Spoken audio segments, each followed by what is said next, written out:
Hälsa Jonas Åkerman, vice vd på Soliditet, välkommen.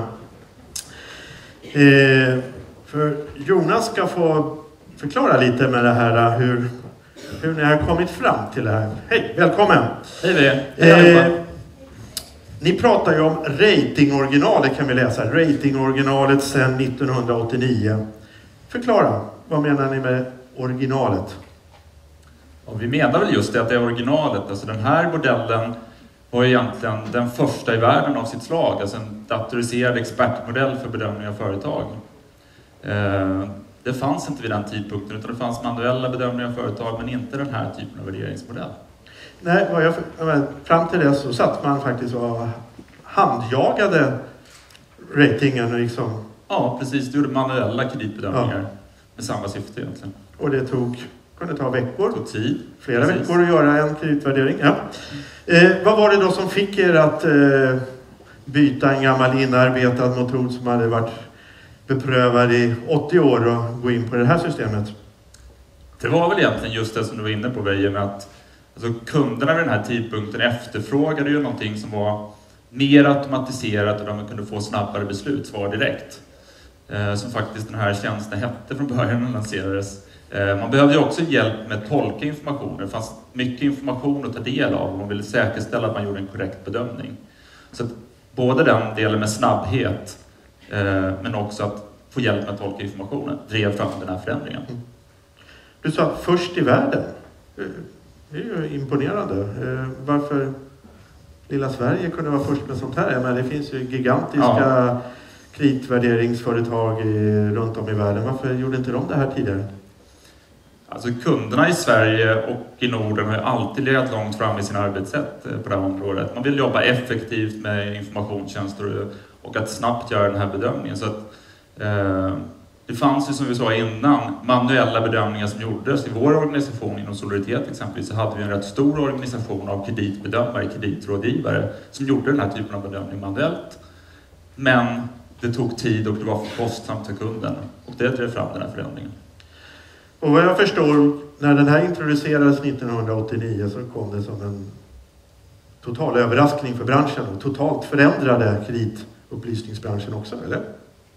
Ja, det skulle man kunna säga. Det satte ju en ny standard i branschen på så sätt att man hade dels möjlighet att få det här snabba beskedet. Men det fanns ju också nu en möjlighet då att inte bara bedöma ett företag, utan eftersom bedömningen skedde automatiserat så kunde man ju också följa upp en hel kundportfölj, en hel kundstock. Okej, så du kunde göra egentligen mycket mera med dina som kund och få mer information och liksom se riskerna och även kanske hitta affärsmöjligheter. Ja, precis. Tittar man idag så är den här, alltså AAA-ratingen idag är ju central i alla våra tjänster egentligen. Oavsett om det handlar om att bedöma ett företag, följa upp en befintlig kundportfölj eller tjänster som har prospektering att göra. Ja. Vad är då fördelarna med AAA-ratingen? De är många. Jaha, kan ni nämna några? Om jag ska nämna ett par så tycker jag att det är viktigt att lyfta fram 20 år. Så vi har 20 års erfarenhet av modellen och möjlighet då att följa upp modellen löpande under de här 20 åren. Det har ju gjort att vi hela tiden har kunnat se till att modellen har en hög tillförlighet och att den är en bra performance. Det tycker jag är en viktig faktor, en viktig fördel. En annan del som är värd att lyfta fram, det är ju att det är en nordisk modell. Så kunder som jobbar nordiskt kan följa sina kreditrisker i samtliga nordiska länder. Man kan jämföra de svenska företagen med de norska, de finska med de danska. Och man kan se hur kreditrisken skiljer sig åt mellan de olika länderna och mellan de olika kundportföljerna. Jag nämnde ju då tidigare alla de här priserna som fanns och finns på marknaden idag. Och det brukar ju vara 3-4 olika bedömningskriterier. Hur många bedömningskriterier ingår i AAA-ratingen? Det är cirka 2400 stycken. Så det är en oerhört grundlig och komplex modell då, som viktar ihop en mängd olika faktorer mot varandra för att komma fram till en så korrekt bedömning som möjligt. 2400 låter ju rätt mycket. Tar ni med vd:s hårfärg och skostorlek också, eller? Nej, det gör vi faktiskt inte. Det skulle vara problem med datainsamlingen där om man skulle börja titta efter skostorlekarna, men det gör vi inte. Men däremot så är det klart att vi tittar hela tiden efter att försöka hitta ny information som stärker upp modellen. Så att hitta information som kan förbättra vår tillförlitlighet i modellen ytterligare, så ser vi till att plocka in den. Ge något exempel på liksom, Ja, skostorlek exempelvis. Skostorlek, okej. Det kanske är väldigt avgörande för om man ska få AAA eller bara 2. Hur tillförlitlig är då ratingmodellen? Mycket tillförlitlig. Vi vet ju att 9 av 10 konkurser förutser vi 1 år innan konkurstillfället. Och vi följer upp den här modellen löpande. Vi gör analyser där vi hela tiden tittar på hur bra modellen fungerar. Det här är ju också material som vi lägger ut till er kunder på webbplats för att kunna följa. Och det tycker vi är viktigt att visa öppet hur bra vår modell fungerar och hur tillförlitlig den är för er kunder. Så att där finns den, tycker vi är viktig, en fråga om förtroende. Så när jag läser tidningarna och ser att det här företaget gått konkurs, det publiceras ju nästan varje dag, då vet ni det egentligen ett år i förväg att hade man varit kunder det så hade man fått den signalen 12 månader tidigare, eller? Det behöver inte vara någon överraskning. Nej. Nu har vi ju förhoppningsvis på väg ut ur en av de värsta finanskriserna i modern tid. Hur ser det ut på ratingsidan idag? Hur många företag har egentligen högsta kreditvärdighet, AAA? Modellen är ju, och antalet bolag är ju normalfördelad, betyder att det finns en koncentration runt betyget A, alltså bolag som har normal kreditvärdighet. Tittar man på de bolag som har högst kreditvärdighet, AAA, så är det ungefär 9% av aktiebolagen idag som har AAA i Sverige. Runt alltså någonstans mellan 25-30 000 eller? Ja. Okej.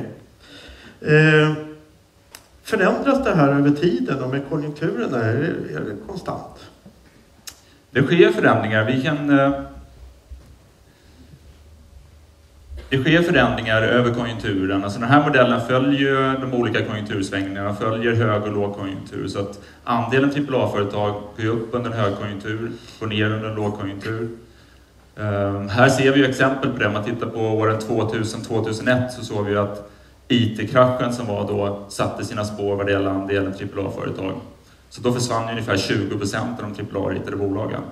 Vi ser ju också, om vi tittar längst ut till höger, så ser vi här att pågående lågkonjunkturen och finanskrisen har också satt sina spår. Så att konjunkturen påverkar. Ja, det vore väl konstigt annars, eller? Ja, absolut. Hur sannolikt är det då för ett företag att behålla AAA-rating? Säg 2 år, 5 år, 20 år? Ja, 2 eller 5 år vet jag inte vad sannolikheten är, men om man tittar på de bolagen som är här för att uppmärksamma ikväll, diamantföretagen som har klarat av att ha AAA i 20 år, så är sannolikheten ungefär 1%. Det är alltså större chans att du vinner på Lotto än att ha AAA-rating i 20 år, eller? Ja, det tror jag i och för sig är ännu sämre sannolikhet. Okej. Lotto brukar inte funka så bra, så ska man satsa på en vinst, då är det nog bättre att plocka fram en stark affärsidé som de här bolagen har och försöka bli diamantföretag. Okej.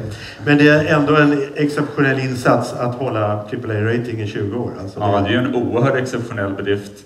Alltså det här är ju bolag som då under 20 års tid som har, om man tittar på den här bilden som egentligen bara ska visa vilken berg- och dalbana det har varit i låg- och högkonjunktur, så har ju de här bolagen klarat av att hela tiden leverera en god tillväxt tillsammans med ett bra resultat och visa en finansiell styrka. Så en exceptionell bedrift verkligen.